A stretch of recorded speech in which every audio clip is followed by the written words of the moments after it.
Preparing in advance a 20-step guide. Step 1. Gather sufficient supplies to survive for 90 days. Surviving after a major apocalyptic event is not going to be short-term since the entire country or the world is likely to be falling apart. There are no two ways around that reality. However, hopefully having 3 months of supplies will get you settled and going with your new self-sufficient habits. The more time you have dedicated to forming a plan when disaster does strike, the better. When preparing the supplies, think in 2 categories: basic survival and getting by, as outlined in the following 2 steps. Step 2. Obtain and stockpile basic survival, the most important items. Consider storing the following: jugs of water, canned goods, vacuum-sealed goods, blankets and pillows, medications, a weapon that you actually know how to use properly, a knife, in addition to a weapon, warm, long-sleeved clothing if your climate requires it, carrying bag for moving and or fleeing. Step 3. Store supplies for just getting by. Think about having these items at your disposal: batteries, flashlights, matches, pots and pans for cooking or boiling water, plastic utensils, plate, mug, spoon, fork, rope or twine, map, permanent markers, something to write with, change of clothes, can opener, lighters, camp stove and propane, hatchet or axe, first aid book, sunglasses, duct tape, glow sticks, boots, extra pants, smartphone, water filters, other comfort items. Step 4. Prepare an emergency kit. Whether you're on the lookout for cannibals, flesh-eating superbacteria, zombies, or a meteor, you'll need to think about your health. Here's a list for what you need to put in your emergency kit. Adhesive bandages, such as Band-Aids, gauze, medical tape, antibiotics, antiviral drugs, ibuprofen, non-steroidal anti-inflammatory drug, NSAID, acetaminophen, paracetamol, over-the-counter pain relief, antihistamine, aspirin, over-the-counter pain relief, laxative, iodine, potassium iodine, hand sanitizing liquid, candles, a multi-use tool, aka a hobo tool, phone charger, preferably solar, wood for burning, towels, life jackets, if your area is prone to flooding, extra warm clothes, paper towels, solar chargers, pet food, enough for 30-90 days, tweezers, plasters, safety pins,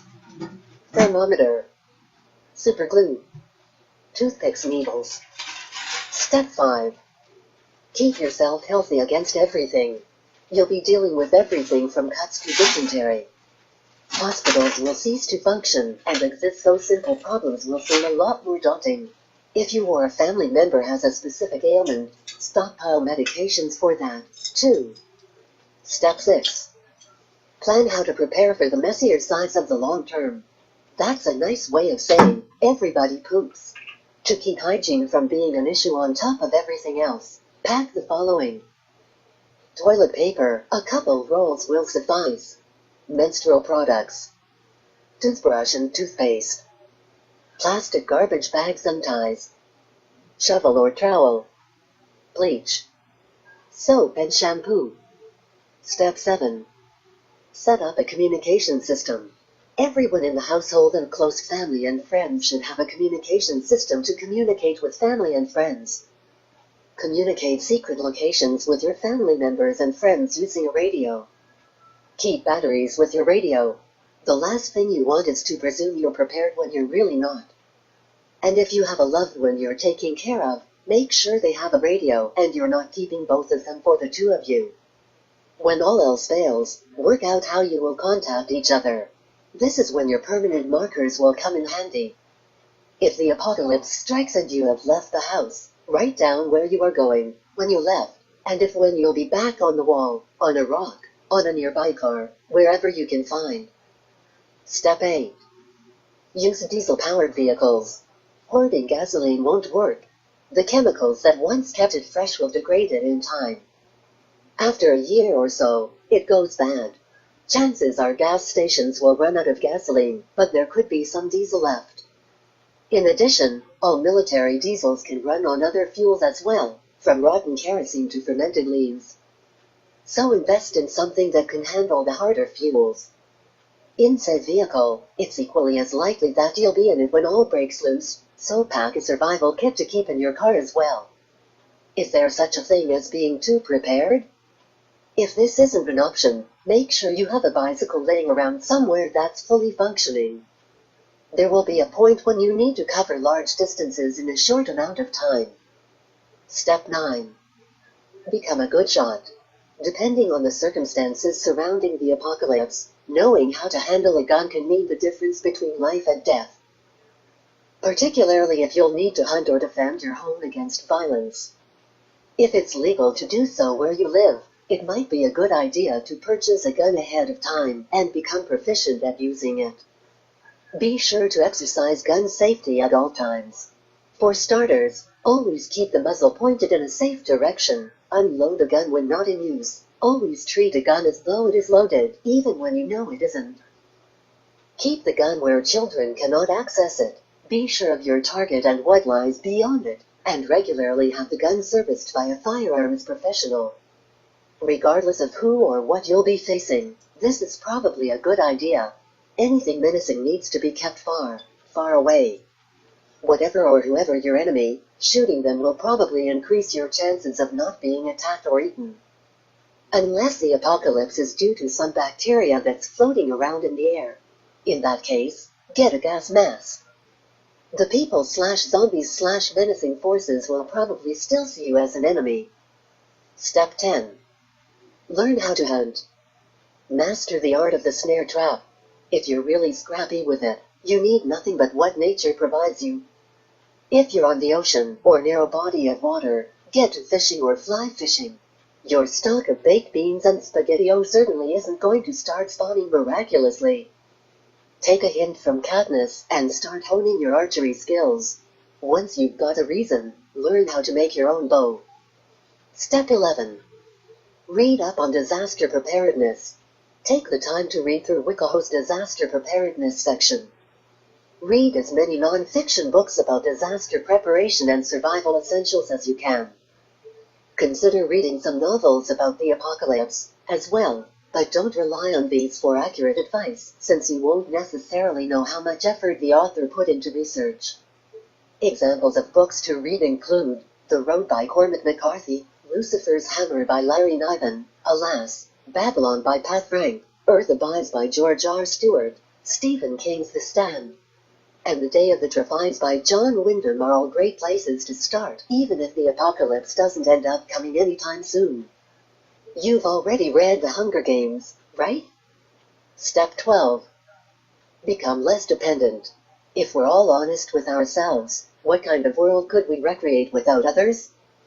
For most of us, not much. Can you make a battery from a lemon? Or a potato claw? Lowering the bar, how are you at tying knots? Step 13. Find a way to generate your own electricity. Taking car batteries and daisy chaining them will act as an energy storage device, but you're going to need to generate power. A generator running on wood, gas or a diesel engine where you can make your own fuel is good. But the real payoff is using renewable energy by making your own wind turbine out of PVC pipes and a car alternator, or scavenging some solar panels near a highway. When the events do take a turn for the worse, at least you'll be able to be productive at night and have some of the luxuries of your former life. Having electricity in your safe house will keep the lights on and keep electronics running. Electricity is important to run power tools, welders, water fuel pumps, radio equipment, as well as charge any portable item or comfort item you may wish to use. It'll be a surprising source of morale, too. Pray. Over time, new society will form. The collapse of a single city usually summons the National Guard, meaning that you will be relocated to a different society eventually. The collapse of a country means that you can now start your own country. Escaping immediately without advanced warning. Step 14. Grab a long-sleeved shirt and some pants. If you were out lounging on your pool deck with nothing but Starbucks on and iPhone in hand, how else would you be reading this? You're going to want to put on some layers. Even if the meteor looming on the horizon will send a blast of heat from here to Fargo, you'll be glad you did. Pretty much any cause for an apocalypse requires long, comfortable clothing. You want a long-sleeved shirt and pants to protect your skin from predators, yes, but also from the sun and treacherous terrain. The apocalypse is no time to work on your tan. If you have time, grab a pair of boots. If you don't have boots nearby, go for tennis shoes. You may have to break into a dead sprint at any time. If you have the luxury, make sure you're comfortable enough in your clothes and shoes to flee. Step 15. Come up with an escape plan. If for some odd reason your house isn't safe to stay in, you'll need to get out as soon as possible. With your map in hand, get out and get out now. Would you do best in the forest? Near water? Are you concerned with privacy and hiding from others, or is there not another soul in sight? Your specific situation will determine where you should go. Again, if you can stay in your house, do so. A shelter is best and friends and family will know how to find you. Make an assessment of your situation. Be as logical and rational as possible. You may want to stay, but is it best for you and your family? Step 16. Seek shelter. Even if it's not nuclear, you'll be better off escaping the perils of weather and being exposed to predators by getting and staying inside. But if it's a blast that is putting down the human race, it's doubly imperative that you shield yourself from the radiation as quickly as you can. Basements are a good place to start. 16 inches, 40.6 centimeters of solid brick can keep radiation away from you, so you should fairly set there, not to mention among your own things. 1 inch, 2.5 centimeters of steel will do it too, but you probably don't live on the Enterprise. Step 17. Find a food source. You'll probably want this to be from a remnant of your soon-to-be past, and not a raspberry bush or particularly lively pond. A grocery store or even recently deserted houses are your best bet. As you're scrounging, get a candy bar and chow it down. The last thing you want to think about right now is hunger. And stock up. Don't think in terms of days. Think in weeks. Grab a few bags and start scrumping. What can you carry that'll last the longest? Think in volume and weight in addition to preservation. Guns are good, but they're heavy. But if everything is already picked over, don't get fussy. Take what you can get. You'll need just anything to survive. Water. Get loads and loads and loads of water, or else you'll be drinking your pee in no time. Step 18. Go on the defensive. It's safe to assume at this juncture that whatever is out there is not your friend. Find a weapon that you can actually use and start watching your six. When it comes to humans, there is no place for intelligence and culture. Now you do what you need to do. Don't flash your gun like you do your BMW. Conceal your weapons. You know that scene in Die Hard where Bruce had those guns taped to his back, despite the fact that tape doesn't adhere easily to pools of sweat, and pulled a one over on that German villain either. Played by Jeremy Irons or Alan Rickman? That's going to be you. No one's going to pull the wool over your eyes. You're a weapon yourself. Step 19. Find other survivors. You've got your food, you've got your weapons, and you've staked out a place to stay. Now it's time to assemble a team a la The Walking Dead. Except that you want a team that is actually useful. When you consider taking on others, their mouths to feed, after all, assess what they can do for you. Do they know plants? Are they a wizard with a javelin? Are they carrying their own stockpile of food? Okay, you'll probably want friends, so you shouldn't be too picky. If you're not going to assess them for their goods, at least consider their character. Does your gut tell you they're trustworthy? If you're all alone, keep a lookout for lights and fires at nighttime.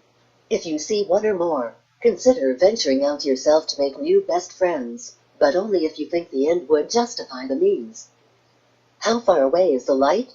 How quickly could you get there? What would you be risking by leaving? Are there predators or obstacles in your path?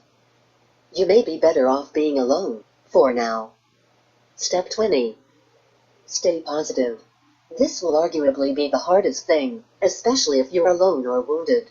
But ultimately this hardship will be easier to handle if you remain optimistic about it. And if there are children with you, all the more reason. Do not let your ethics stand in the way of your identity.